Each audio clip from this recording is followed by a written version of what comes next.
seja Deus que nos chamou para louvor da sua glória. Eu cumprimento a todos com a doce paz do nosso Senhor e Salvador Jesus.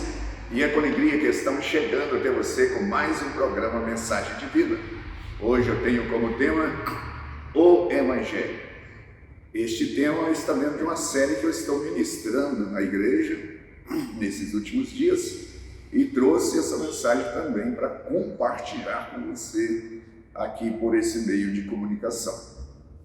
Mas antes da nossa meditação sobre este tema, eu quero deixar um convite para você estar conosco em uma de nossas reuniões.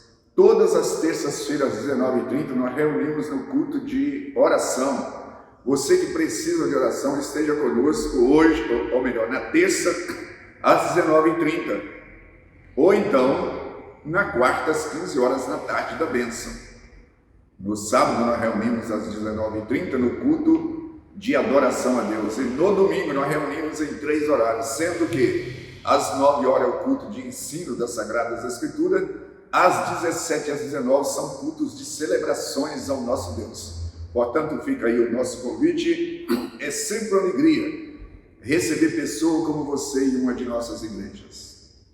Como eu já anunciei, eu quero compartilhar com você uma mensagem sobre o tema o Evangelho. E hoje eu quero analisar sobre a perspectiva de conhecer a Jesus. Em outras mensagens que eu já compartilhei, tanto na igreja como aqui neste canal, eu falei sobre outros aspectos e dei até uma definição. O que é o Evangelho? O Evangelho é Cristo e a sua obra. Eu tenho uma definição sintetizada. Se o Evangelho é Cristo e a sua obra, nada mais importante do que conhecer a Cristo. Porque sem conhecer a Cristo, logo eu não tenho a essência do Evangelho comigo. E o texto que eu quero usar hoje como base da minha reflexão aqui hoje, encontra em Mateus capítulo 16, a partir do verso 13, que diz assim: quando Jesus chegou à região de Cesareia de Filipe, perguntou a seus discípulos: quem as pessoas dizem que o Filho do Homem é? Responderam: alguns dizem que é João, que o Senhor é o João Batista, outros que é Elias, e outros ainda que é Jeremias, ou um dos profetas. E vocês, perguntou ele, quem vocês dizem que eu sou? Simão Pedro respondeu: o Senhor é o Cristo, o Filho do Deus vivo. Jesus disse: que grande privilégio você teve, Simão, filho de João. Foi meu Pai no céu quem lhe revelou isso. Nenhum ser humano saberia por si só. Agora, eu lhe digo que você é Pedro, e sobre essa pedra edificarei a minha igreja, e as forças da morte não conquistarão. Eu lhe darei a chave do reino dos céus, e o que você ligar na terra terá sido ligado no céu, e o que você desligar na terra terá sido desligado no céu. Então ele advertiu aos seus discípulos que não dissesse a ninguém o que ele era o Cristo. Eu quero meditar com você sobre esta questão de conhecer a Cristo. Como eu estou falando, como eu já afirmei, que eu estou ministrando uma série de mensagens na igreja sobre o Evangelho, e trouxe esse tema aqui também para a gente estar compartilhando aqui. E hoje eu quero pensar no Evangelho sob a perspectiva de conhecer a Cristo. Quando Jesus faz essa pergunta para os seus discípulos, tinha mais ou menos 1 ano e meio, há 2 anos que ele estava junto dos seus discípulos. Nós sabemos que Jesus, o seu ministério terreno, durou mais ou menos 3 anos e meio. De que maneira que nós sabemos isso? Através das festas judaicas, quando fazemos os cálculos, chegamos a essa data de 3 anos e meio, mais ou menos. E quando Jesus faz essa pergunta, quem diz as pessoas ser o Filho do Homem? O que eles andam falando por aí? Jesus decide fazer uma enquete da sua popularidade. Como eles estavam vendo, porque Jesus já tinha feito sinais extraordinários junto dos seus discípulos e junto da comunidade. Então ele quis saber como as pessoas estavam enxergando. Então eu vou voltar para o texto para a gente fazer uma análise aqui como essa pergunta de Jesus foi dirigida aos seus discípulos. Versículo 13 do capítulo 16. Quando Jesus chegou à região de Cesareia de Filipe, perguntou aos seus discípulos: quem as pessoas dizem que o Filho do Homem é? Porque Jesus, ele identificava como Filho do Homem. Por que ele cunhou essa identidade, o Filho do Homem? Em várias inserções de Jesus, ele se apresenta como Filho do Homem. O Filho do Homem veio para dar a sua vida pelos perdidos. O Filho do Homem não veio para ser servido, mas para servir. E ele pergunta para os seus discípulos: quem dizem? O que eles dizem acerca do Filho do Homem? Para mim, para você que não somos judeus e nem vivemos naquele tempo, às vezes essa expressão fica até meio estranha para nós.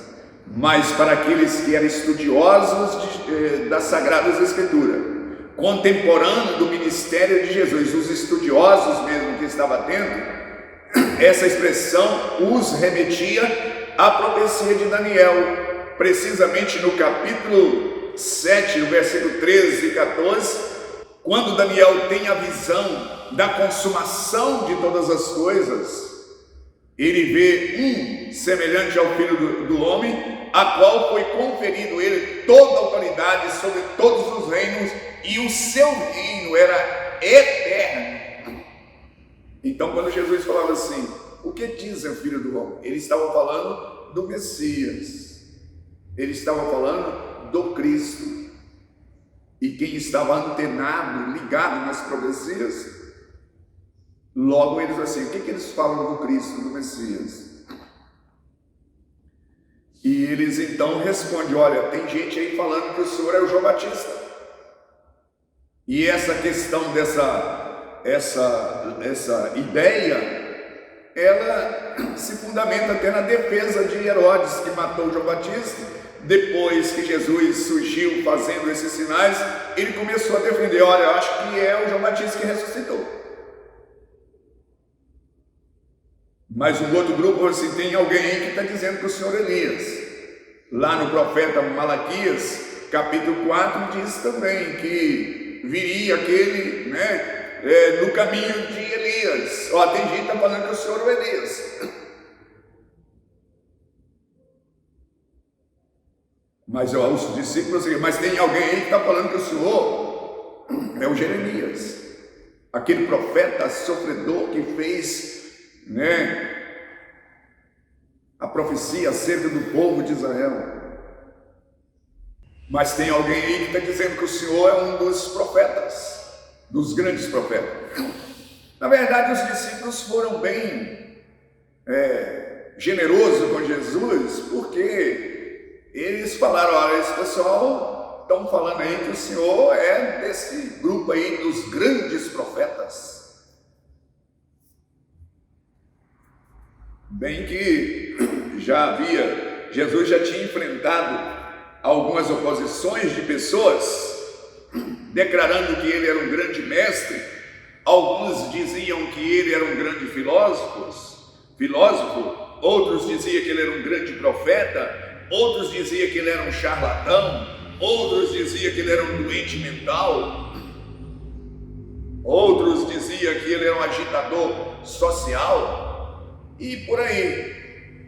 Os religiosos falavam que ele tinha um demônio nele, e o demônio que estava em Jesus era o principal, é a Beelzebu, o príncipe. Então, agora Jesus perguntou aos seus discípulos para ver o que as pessoas de bem O que as pessoas de bem, como elas estavam vendo ele, filho do homem. Então eles falaram, olha, João Batista, Elias, Jeremias e um grande profeta. Jesus vira para ele e fala assim, olha, tudo bem, esse povo aí estão dizendo isso, mas e vocês? Eu vou ler aqui o verso novamente. Mas, e vocês? Perguntou ele. Quem vocês dizem que eu sou? Pedro respondeu, tu és o Cristo, o Filho do Deus vivo. Aleluia. Ele falou assim, feliz, você é um feliz, porque não foi o seu pai, o João, que revelou. Nenhum ser humano pode revelar isto, só aquele que tem a revelação do Pai, do Deus Todo-Poderoso. E eu estou pensando com você nessa palavra aqui, porque eu e você hoje precisamos de conhecer a Cristo, não segundo a história. A história, muitas pessoas contemporâneas do ministério de Jesus não pôde ver os milagres, essas coisas, porque eles falam assim, esse homem é o filho do carpinteiro, esse homem tem os seus irmãos aqui, é o que diz lá em Mateus, capítulo 13, verso 56, seus irmãos estão entre nós. Mas Paulo escreve algo interessante, e que eu quero já finalizar essa meditação, lendo o conselho do apóstolo Paulo para os coríntios, e eu quero deixar para você. No verso 16 de 2 Coríntios capítulo 5, diz assim, portanto não avalie mais a ninguém do ponto de vista humano, nem em outros tempos pensávamos em Cristo apenas do ponto de vista humano, mas agora o conhecemos de maneira diferente. De que maneira que nós conhecemos? Espiritualmente. Não é o Jesus de 2000 anos, não é o Jesus simplesmente filho de José e de Maria, não é o Jesus que nasceu lá em Belém, porque muitas pessoas têm o conhecimento deste Jesus, simplesmente o Jesus histórico. Eu e você precisamos de conhecer Jesus espiritualmente. Nesse texto que eu estou lendo aqui, 2 Coríntios 5, 16, no verso 17, assim, quem está em Cristo, nova criatura é, e as coisas velhas se passaram, e eis que tudo se fez novo. Quando nós conhecemos a Jesus espiritualmente, temos a revelação dele, isso dá uma guinada de 180 graus na nossa vida. Foi o que Paulo escreveu aos Filipenses capítulo 3. Ele diz assim, tudo que eu considerava como muito relevante, ser judeu, ser fariseu, ser zeloso, ser isso, tudo isso eu considero como refúgio e esterco pela sublimidade de conhecer a Cristo. Eu e você precisamos de conhecer. Judas ficou tanto tempo perto de Jesus e não o conheceu. Os irmãos de Jesus, como Tiago, não conheceu, mas depois que ele ressuscitou, Tiago tornou um das colunas da igreja. Tiago é um dos que criticou Jesus. João 7, 2. Muitas pessoas que não têm a revelação, não conheceu, não tem a felicidade. E quem tem a revelação, Jesus falou assim, bem-aventurado és tu, Simão, porque Deus te revelou.